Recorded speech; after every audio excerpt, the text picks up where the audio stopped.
बंदे के ऊपर बंदा होगा। ये हमें ना प्लाट कोई जायदादें नहीं चाहिए, कोई सरकारी नौकरियां नहीं चाहिए, बस यही फ़ायदा होना चाहिए कि यार हमारे घर का 3 टाइम का खाना, घरों में गैस नहीं आ रही। इस चीज़ का तो नहीं हम कंफर्म कह सकते कि वो असम्बलियाँ तोड़ेंगे, लेकिन वो जो कहेंगे अवाम उनके पीछे है, ठीक है। जो वो कहेंगे अवाम ने उधर जाना है जिधर खान साहब का पैगाम होना है। बहुत ज़्यादा अवाम है जो खान साहब से बेपनाह मोहब्बत करती है। चाहत का कोई जितना कह दो आपके कम है, चाहत का बेइंतहा इजहार है। जिनके मुंह से सुन लोगे खान साहब खान साहब खान साहब, बेपनाह लोग हैं जो खान साहब से मोहब्बत करते हैं।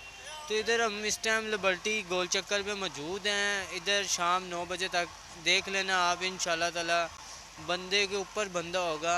इतनी आवाम होगी, इतने खान साहब के चाहने वाले मोहब्बत गा लोग होंगे कि कोई समझ से बाहर है। सर पहले तो पीटीआई को ही लाइक किया है, क्योंकि उससे पहले तो मेरा वोट ही नहीं बना था, तो ना मैं किसी को वोट देता था। अब जब का आईडी कार्ड बना है, देखते हैं लोगों को जो उन पे जानसार लोग हैं, बेपनाह मोहब्बत करते हैं, उनको भी देखते हैं। लेकिन कुछ खान साहब की ऐसी बातें हैं जो दिल को अच्छी लगती हैं, वो ऑटोमेटिकली उनकी तरफ लेके चलते। बात यही अच्छी है कि जी हम कोई ग़ुलाम नहीं है, मैं अपनी कौम को किसी का ग़ुलाम नहीं करना चाहता, ठीक है। हम खुद अपनी मर्ज़ी के हम ही लोग हैं यार जो इन लोगों को ऊपर लेके जाते हैं, नीचे लेके आते हैं। बात है कि वो हक़ की बात करता है, बस यही बात है उसकी अच्छी, कि वो हक़ की बात करता है, जो भी कहता है वो ठीक कहता है, वो उस पर पैरवाई करता है। और सोच समझ के कोई लोग होते हैं कि कह दिया सोच समझ के, बाद में पूछना नहीं है, ये नहीं है। लेकिन उसने जो बात करनी है उस पर उसने अमल करना है और सोच समझ के करनी है और हमारी बेहतरी के लिए करनी है। आम बंदा है, मज़दूर आदमी है जो किसी के पास काम करता है, उसके लिए इस दौर में अपना घर चलाना बहुत मुश्किल है।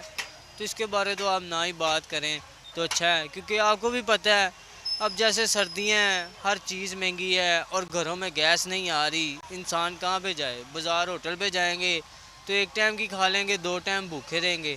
किसको कहें जाके, किसको ना कहें। ये तो उस हुकूमतदार को चाहिए, उनको चाहिए कि कौम का ख्याल करें। देखो जिस जिस इंसान ने या जिस हुक्मरान ने कौम के बारे सोचना है, तो कौम ने तो उधर ही जाना है जिधर उसको फ़ायदा यही है। हमें ना प्लाट कोई जायदादें नहीं चाहिए, कोई सरकारी नौकरियां नहीं चाहिए, बस यही फ़ायदा होना चाहिए कि यार हमारे घर का 3 टाइम का खाना सुकूनी से आराम से चल जाए। जितना हम कमाते हैं उसमें हमारा बजट पूरा हो जाए, इतना ही है। और हमने इनसे क्या लेना है, ना इन्होंने कुछ देना है तो ना हमने लेना है। बस यही है कि हमारे जो मुल्क के निज़ाम है उसको बेहतर किया जाए। जो बेचारे मज़दूर तबका है उनका ख्याल किया जाए। जो परेशान है, परेशानी तो किसी की भी नहीं हल करनी इन्होंने। यही है कि बंदा दुआ ही कर सकता है किसी के लिए, कोई परेशान है, मजबूर है। इधर कोई सड़क पे भाई भूखा होगा ना, कोई किसी ने रोटी नहीं देनी किसी को, क्यों कि अगर वो उसको दे देगा तो पीछे उसके अपने भूखे रह जाएंगे, जितनी महंगाई का दौर जा रहा है। सर जी ना तो अभी तक मुझे उनसे रोटी मिली है, ना ही मुझे कपड़ा मिला है। मुझे देने वाली अल्लाह की ज़ात है। मेहनत मैं खुद करता हूँ, कमाता हूँ, अल्लाह का शुक्र है मेरा निज़ाम चल रहा है। मुझे किसी से रोटी भी नहीं चाहिए, ना मुझे कपड़ा चाहिए।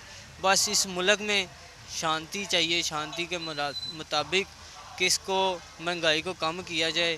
जो आम बंदा है, गरीब तबका है, वो अपने घर को लेके आगे चल सके, बस इससे अलावा कुछ नहीं।